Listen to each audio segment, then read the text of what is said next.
저 이제 검사 직역에 스스로 자정작용이 없는 이유 중에 하나는 검찰 조직이 굉장히 하이라키화 돼 있고 네, 맞아요. 그 정점에는 윤석열로 대표되는 검찰총장이 있는 건데 많은 국민들이 검찰총장이라는 게 과연 정말로 필요한 것인가 이 사법제도 안에 이런 의문을 많이 가지시는데 우리 위원님 생각은 좀 어떻습니까?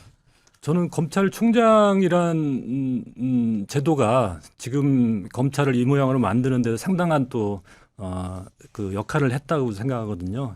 검찰총장 한 명을 정점으로 해서 피라미드 구조로 해서 전국의 모든 검사가 그냥 하나의 생명체처럼 움직이는 이런 걸 통해서 검찰이 나는 뭐든지 할 수 있다라는 또 그런 자만감, 오만함 이런 것들에 또 빠져들 수 있는 거거든요.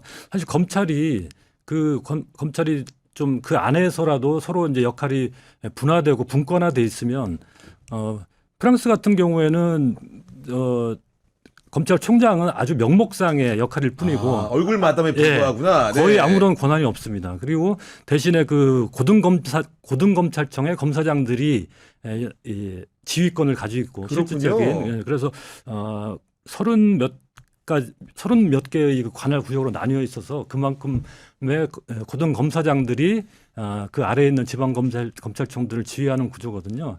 이런 식으로 어느 정도 좀 쪼개져 있으면 이를테면 어느 A 지역의 검찰이 뭔가를 잘못하고 있을 때 다른 지역의 검찰들이 또 견제를 할 수도 있는 거거든요. 수사를 별도로 할 수도 있는 예를 들면 네.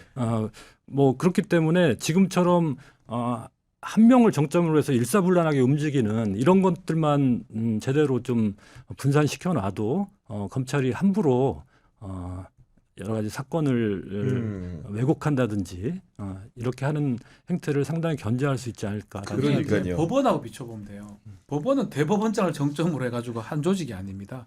법원은 실제로 어떻게 운영되냐면 재판부 하나하나가 다 독자적인 기구가 그렇죠. 되는 거거든요. 뭐 지금 뭐 내란 재판부 얘기도 나오고 뭐 직역에서 마음대로 하잖아요. 네, 직위원 지 맘대로 해도 아무 말도 못 해요. 지 맘대로 하잖아, 직위원이. 직위원. 네. 어쨌든 법원은 그런데 검찰이 뭐 할 때마다 법원한테 법원만큼 해달라고 요청을 하고 항상 그러면서 요거는 하기 싫어하는 거예요. 오, 그렇죠. 요거는 지금은 뭐 검사 동일체 이런 건 없어요. 그런 제도 자체는 우리가 학설적인 옛날적인 얘기긴 한데 그럼에도 불구하고 거의 맞다고 봐야 되거든요. 실제로 중요 사건은 검찰총장 밑에 대검에 강력부장이 있고 반부패부장 같은 게 있어요. 검사장급. 그 사람이 다 지시하고 중요 사건 보고받고 지시하고가 반복된단 말이에요. 그러니까요. 그래서 문제인 거죠. 사실. 그리고 정치권의 사람이 되게 편해요. 민정수석 시켜가지고 검찰총장한테 하면 되는 거예요. 그러니까 말단 검사까지 어떤 실력자, 권력자의 입김이 작동할 수 있는 거예요. 그렇죠. 이게 문제인 거잖아요. 그러니까 그 장면 중에 하나가 그 문재인 정부에서 추미애 전 법무부 장관이 윤석열 검찰총장의 비위를 적발해서 징계 처분을 했음에도 불구하고 구성원들이 검찰총장 중심으로 똘똘 뭉쳐서 그 말에 복종하지를 아예 않는 구조 아니겠습니까, 위원님? 예. 그 미국 같은 경우에 봐도 주 검찰에는 이제 검찰총장이 있고 그 또 각 지하 이제 그 산하에 지방 검찰청들이 있는데 지방 검찰청의 이제 검사장들은 선거로 뽑죠. 우리한테 상당히 낯선 그렇죠. 네. 제도지만 선거로 뽑고 주 검찰총장도 선거로 뽑습니다. 근데 이들 사이에는 그렇기 때문에 상하관계가 없는 거죠. 모두가 선출된 사람이기 때문에 상하관계가 없어서 주 검찰총장이 뭐 각 지역 검찰청을 지휘할 수도 없고 지역 검찰청 사이사이에도 뭐 서로 전혀 그런 어떤 상황이 없기 때문에 이를테면 어떤 검사가 어떤 사건을 봐줬다라고 했을 때 주 검찰총장이 그럼 이건 내가 수사하겠다 해서 그렇군요. 사건을 네. 가져올 수도 있고 아니면 뭐 또 미국 같은 경우는 또 이 경찰과 검찰도 서로 좀 대등한 관계이기 때문에 경찰이 봐주는 거가 있으면 또 검찰이 그걸 견제하고 검찰이 봐주는 게 있으면 또 경찰이 견제하고 이런 식이 이루어지기 때문에 우리처럼 뭐 어떤 검찰총장 한 사람의 뜻에 따라서 사건을 이리저리 좌우한다거나 아니면 검찰총장의 지휘에 따라서 어떤 의도된 어떤 사냥식 수사를 한다거나 이런 것들이 불가능한 거죠. 그리고 제가 목격한 검찰 제도의 가장 큰 폐해는 준사법기관이라고 스스로 주장하는 전직 검찰총장이 정치권에 직행한 그게 겁니다. 문제잖아요. 윤석열이 그러니까요. 윤석열이가 검찰총장을 하다가 온 거잖아요. 사실은. 그렇죠. 네. 그거 상당히 문제가 되는데 뭐 이거는 뭐 우리 검찰 이걸 떠나서 우리나라한테는 되게 비극적인 일들이 발생한 거잖아요. 뭐 여기서 얘기할 수는 없지만 지금 통일교 문제 뭐 여러 문제까지 다 겹쳐져 있기 때문에 하는데 가장 궁극적으로 그 자리에 있던 사람이면 자체는 안 해야 되는 거예요. 근데 만약 또 말씀처럼 검찰총장이 우리나라처럼 아주 비상식적으로 아주 권력 정점에 있지 않으면 또 상관은 없어요. 미국식이라면 그렇죠. 예. 아유 검찰총장 하다가 주 검찰총장 주검사장이죠. 하다가 국회의원 되지도 하고 뭐 하기도 하거든요. 의원 하원에 가기도 하고 하니까 뭐 사실 상관은 없거든요. 클린턴 대통령이 검사 출신이죠. 네. 제가 알기로는. 그렇구나. 예. 그러니까 정치 수단 중에 하나가 되는 거예요. 다만 내가 할 수 있는 역할이 검찰 역할을 거기서 하는 거예요. 뭐 다 법 관련된 것들이니까. 근데 우리는 이제 그게 지금 안 되는 거고. 제일 나쁜 게 윤석열이 알겠습니까? 지각을 해놓고 거기 가가지고 지 거 다 빼고 남의 거 다 잡아놓고.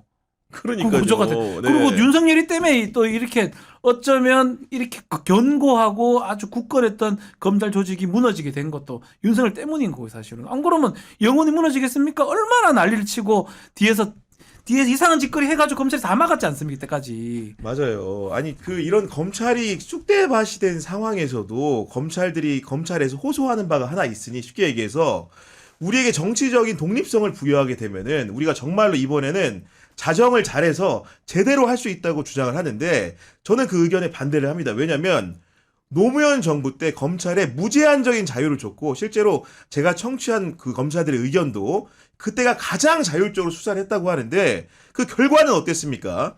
이명박 정부가 출범하기 무섭게 가장 먼저 노무현 전 대통령을 잡았습니다. 사람을 믿으면 안 돼요. 그래서 제도를 믿어야죠. 그렇죠. 사람은 나쁜 놈이 저는 성악설이 맞다고 아니다. 지가 있는 권력을 다 씁니다. 그리고 네. 자기의 이익을 위해서도 할 수도 있고요. 그 이익을 이용했잖아요. MB가 이용하니까 쉽게 그 권력이 있고 권한이 있던 것들을 또 나쁘게 쓸 수 있는 거거든요. 모든 우리 근대 제도의 기본은 사람을 믿지 않고 그 사람을 안 믿기 때문에 제도를 만드는 거거든요. 그게 기본이 됐어야 되는데 안타까워요. 노무현 전 대통령께서 만약에 뭐 그때 하다 말았던 것 같은데 제대로 좀 했었으면 그러니 개혁을 또 비극적인 좀 더. 일까지도 네. 안 갔다고 저는 개인적으로 생각을 하거든요. 아주 주된 원인이 검찰이라고 저는 봅니다. 그런 비극적인. 그리고 그 일이 있었는데도 그러고도 십몇 년간 더 유지하다가 지금에서야 이제 제대로 된 검찰 개혁이 가능하잖아요. 그 후에 문재인 정부 들어서도 못했단 말이에요. 제대로. 그러니까요. 네. 똑같이 이랬다 기생애가 또 검찰이 또 그 짓거리를 반복했었거든요. 결국 인간을 믿지 말라. 인간은 거짓말쟁이고 이기적이고 권력이 있으면 해먹는 놈들이기 때문에 결국 제도로 해야 된다.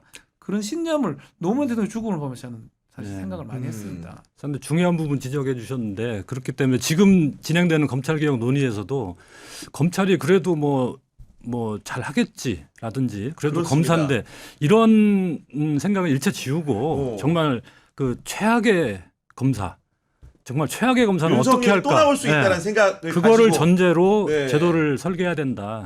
그런 말씀 드리고 아까 이제 검찰총장이 이제 정치권으로 가는 거에 대해서 네. 잠깐 말씀이 있었는데 저도 이제 책에도 소개했던 거지만 그 예전에 김영삼 대통령 당시에 김도원 검찰총장이라는 사람이 있었는데 검찰총장을 그만두자마자 여당의 지구당 위원장으로 갔습니다. 아, 지구당 위원장이요? 네. 얼마 남지 않은 총선에 출마하기 위해서 네.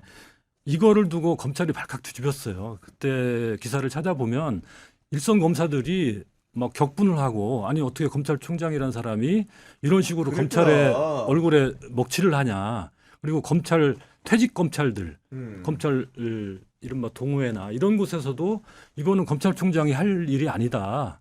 어떻게 이런 식으로 검찰의 중립성 이런 것들을 팽개칠 수 있느냐 이런 비판들이 강하게 나타났었거든요. 야, 이게 그랬구나. 20년도 더 전인데 오히려 이런 점에서는 윤석열 총장이 정치권 갔을 때 검찰 내부에서 아무런 비판이 없었습니다. 그리고 심지어 이제 우리가 정당 얘기할 때도 어느 정당은 법조당이다 할 정도로 그 검사 출신들 이렇게 너무 많은데 그런 그 뭔가 이제 검찰에서 복무를 하다가 정치권 가는 거에 대해서 이제는 아무도 이상하게 생각도 안 하는 것도 문제인 사실 것 좀 같아요. 빼야 되는 거 아닌가 네. 싶거든요.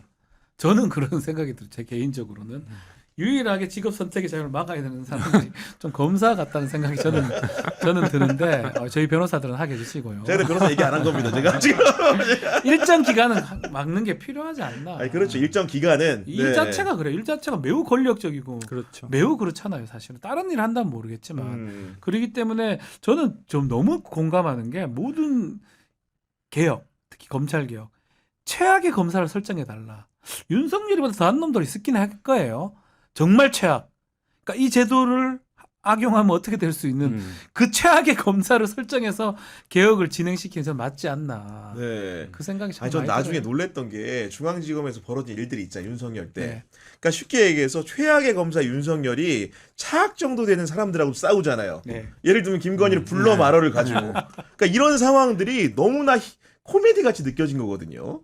결국 이런 부분들을 어떻게 견제하고 감시할 수 있을 것인가. 결국 인사 같은 경우에도 사실은 적절하게 될 필요가 있는데 문재인 정부 때도 가장 잘못한 게 뭐냐면은 결국은 특수통을 위시한 검사들의 인사를 너무 믿었어요.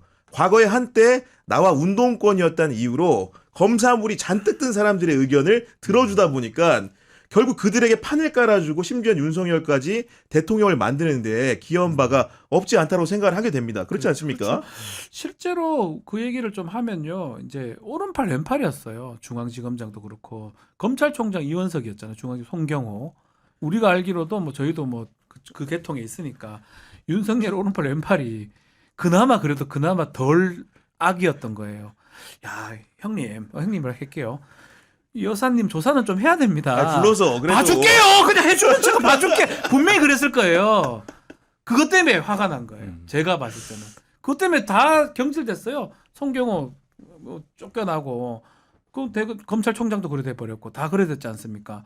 그걸 보면 정말 그 비슷한 사람인데 차악인 사람들도 그런 거거든요, 사실은. 아니 그러니까요. 네. 심지어 지금에서야 생각드는 건데 김상민이라는 사람. 네. 당시 현직 검사가 뭐 예를 들면 지역구 출마할 때 문자 보내고 해가지고 검찰총장이 불호령 내리고 막 네, 그랬잖아요. 네. 그 상황들이 지금의 김상민을 대입해서 보니까 이해가 가는 거예요. 네. 김상민은 네가 검찰총장이야? 나는 너보다 높은 놈하고 지금 그렇죠. 대화를 하고 있어. 정신 차려. 그렇죠. 이런 얘기 한 거 아니겠습니까 지금? 왜 그랬나 싶으니까 지금 보니까 뭐 아직 더 확인해 봐야 되겠지만 그림 사서 바쳤고 그래서 더 웃긴 거는 야 이게 검사인가 싶을 정도로 아니 지가 수사하던 그런 도박인가 뭐 야, 어떤 그 진짜로. 사람들 돈 받아가지고 그림 사서 뭐 이건 조사해야 되지만 매간 매직을 한 거잖아요. 매간 매직 맞나? 매감 매직 뭐 네, 비슷한 맞죠. 거죠. 뭐 삼능 그러니까, 네. 팩이니까 아직 조사를 해봐야 되겠지만 근데 일반인도 그러진 않아요. 야. 일반인도 야 이 깡패 같은 사람 돈 받아가지고 하진 않는데 부장 검사라는 양반이 일반 중간에 제가 이제 뭐 접견도 가고 하면 제가 만나는 사람은 좋은 사람보다 좀 나쁜 사람이 좀 더 많아요. 일반적으로 나쁜 사람도 이해는 되거든요. 아니, 변호를 그럼요. 변호를 네. 하려면 그분의 마음 아니, 그럼요. 왜 네. 이런 짓을 했으면 그 중간급보다 훨씬 못한 사람인 거예요. 저런 사람이 부장 검사를 했다는 거잖아요. 더 나아가서 국회의원 하려고 될 뻔했어요. 큰일 날 안 뻔했죠. 되니까 또 국정원 가버렸어요. 이런 인간 아니겠습니까? 아니 그리고 저는 더 놀라운 게 우리 정치인들 같은 경우에도 나쁜 일도 많이 하겠죠. 그런 사람들 보통 예를 들면은 그런 일을 벌이려고 하면은 예를 들어서 텔레그램 전화로 통화합니다. 그리고 문자도 지워지는 텔레그램으로 하고요. 우리 김상민 전 검사님 지금 행각들이 특검을 통해서 언론에 많이 보도되고 있던 제가 느끼기에는 이분은 그런 조심성조차 없었다는 게 놀라운 겁니다. 그 얘기는 내가 검사였고 검사이기 때문에 수사받을 생각을 전혀 안 해본 것 같은 느낌이 그렇죠. 들거든요. 네. 그렇죠.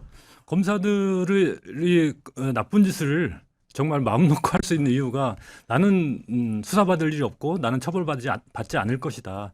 왜냐하면 그동안 무수하게 많은 검찰 인사들이 국민들을 경악해 하는 일을 저지르고도 다 무사했거든요. 검찰에서 수사 기소를 안 하니까 이것도 역시 그 검찰의 수사 기소 독점이 가지고 있는 커다란 네. 폐해 중에 하나죠.